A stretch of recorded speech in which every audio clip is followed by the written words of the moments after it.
Hi, here I wanted to comment on the ongoing fires in Los Angeles County, in particular Pacific Palisades, home of many celebrities and actors. To better understand what is true and false these days, I turn to analyzing body language.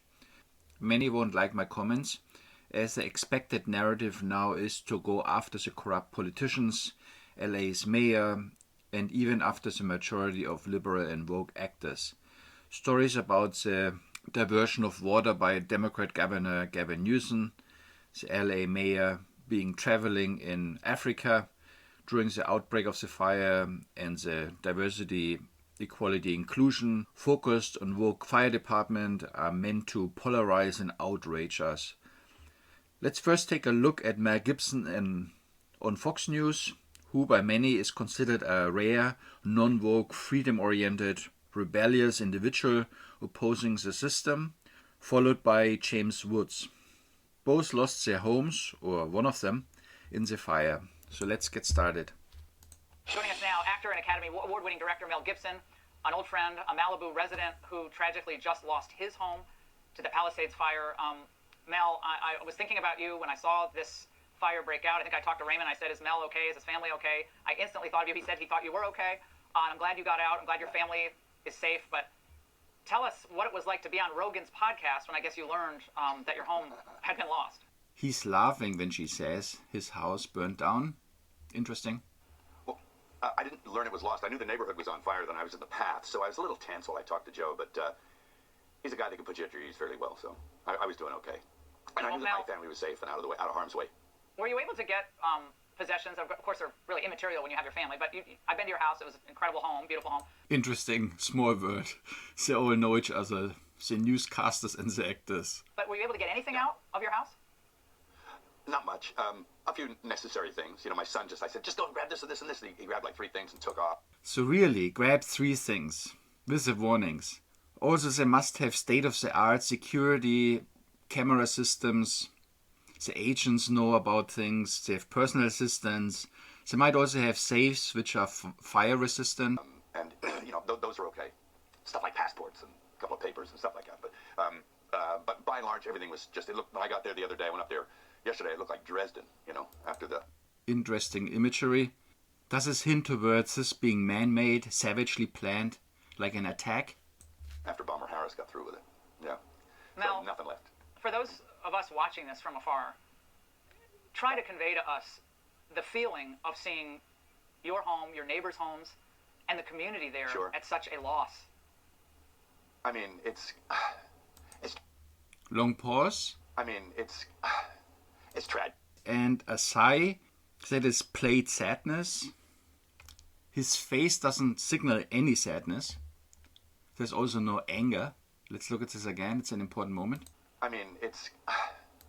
At such a loss.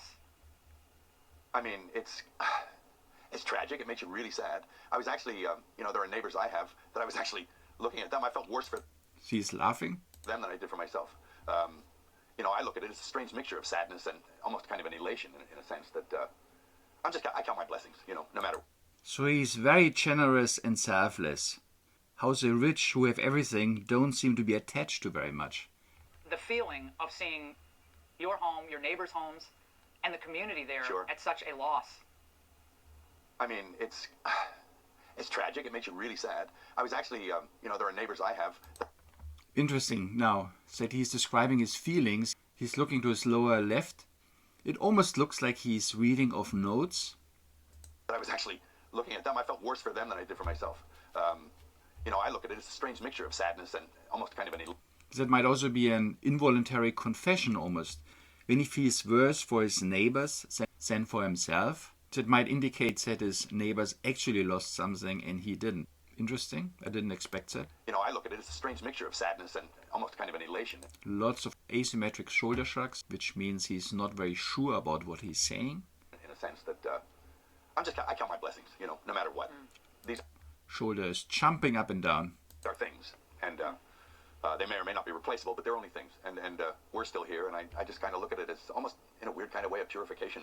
But of course, it's very sad. Again, a big sigh, played sadness. No sadness on his face. And there were many things, you know, gone in the blaze that, you know, I've thought about since. I thought, oh damn, that's too bad.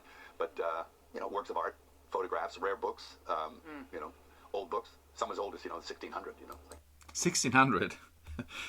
That reminds me of the Great Fire of London, which was in 1666. Nice satanic number. Crazy. Irreplaceable. And irreplaceable stuff. Yeah. So it is what it is, I guess. Apparently the residents in Corral Canyon caught an arsonist up there, and the guy was all tooled up with fire gear and equipment and stuff like that, ready to go, and he had been lighting fires. But they corralled the guy in Corral Canyon and gave him to the police. So yeah, there are apparently people that actively going around looking for these conditions. Yeah. Yeah, apparently. Oh wow. He's spreading conspiracy theories. He's allowed to do it somehow. Arsonists. Wow. Mel, that individual was never charged. It's a very confusing set of facts because apparently he was reportedly trying to light things on fire, but it's not the fires, I guess, that they... I mean, it all seems very bizarre, but they have not ruled out that arson could have started the first fire. There's obviously still investigating this, and at the same time, Mel, there are numerous complaints, as you alluded to, that the fire hydrants did not have water or water pressure, and the LA fire chief herself reacted. Watch this. My stance on this is when a firefighter comes up to a hydrant, we expect there's going to be water. We don't control the water supply.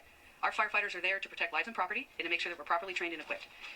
That's my position on this. So if there's no water, I don't know how the water gets to the hydrants. Mel, reaction to that?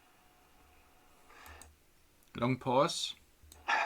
Well, I know they were messing with the water, letting reserves go. Well, Lots of shoulder shrugs. So if he were really upset about his house and the circumstances, he would know exactly what to say within a second. I know they were messing with the water, letting reserves go for one reason or another. They've been doing that a while. California has a lot of problems that sort of baffle the mind as far as why they do Another big sigh. Looks very played. things. And then in the events like this, you sort of look, well, is it on purpose? Which it's an insane thing to think. But one begins to ponder whether or not there is a purpose in mind. What could it be? I don't know. Do they want the state empty? He can speak out these conspiracy theories. Now it's okay. Now the demolition team has arrived in the US. Now everyone who fell for the wokeness gets demolished. That's the next part of the agenda. Well, Mel, there's already talk, and we played a couple of sound bites of reimagining the way rebuilding occurs, and obviously there's a great need for high-density housing in California and across the country. That's a big push by the climate folks, and you're already hearing rumblings of that. In this case, like goodbye single-family homes, hello high-density housing. Yeah. It's pretty scary, and it'll take decades to do that too. It's like even if it if it's a good idea, which I don't know if it is, but reminds me of the old cattle barons clearing people off the land. But I don't know. I can make all kinds of horrible theories up in my head, conspiracy theories and everything else, but it just seemed a little convenient that there was no water, and and that the wind conditions were right, and that there were people ready and willing and able to start fires. And are they? Now it's okay with the conspiracy theories. Now it's perfectly fine on the news. It feels so staged. Very much played with all the shoulder shrugs and sighing and pauses. Nothing authentic. It doesn't come authentically. Mel, any message from you to Governor Newsom or Karen Bass tonight? Spend less on hair gel. Really? If he really just lost his house, all his personal belongings, from his decades-long career, all he has to say is, spend less on gel? No anger, no frustration. Unbelievable. What a zen guy. To Governor Newsom or Karen Bass tonight? Spend less on hair gel. That's it. Yeah. What can I say to them? That's it? No anger? Not big admirer of either, but there you go. Now, Mel, I know multiple shows and films have been put on hold. Everyone's livelihood has been put on hold. It's been... See, now Hollywood is on hold. What does that mean? So what can we expect with the industry going through changes already with these fires affecting production? And I can't wait for this film. For the industry? Times of crisis have always been good for the entertainment industry. Not that I'm saying any crisis is good, no, but I think people want, they want to be entertained during those times, and they like escapism and just things for pure entertainment, which is what I was trying to do with Flight Risk anyway. It's just a pure entertainment piece. But well, we need it. We need pure entertainment. And Mel, you know what else we need? You know what else we need, which I cannot wait to talk to you about it like is the resurrection, and I know you've been working on that for Yeah. quite a long time, but how wonderful Years, it yeah. will be for us to have the resurrection in film. Resurrection, yeah. That sounds like mockery of the second coming of Christ. And what can you tell us briefly? Yeah, briefly. Wow, it's an ambitious thing, and it. Long pauses, sighing, plate exhaustion, After working on it for 6 or clearing his throat again and again. 7 years with Randall Wallace and my brother, all of us kind of contributing to the writing. It's going to be something that I hardly expected. I mean, I think I told Joe the other day. He said, "What's it like?" I said, "It's kind of like an acid trip." An acid trip. Second coming.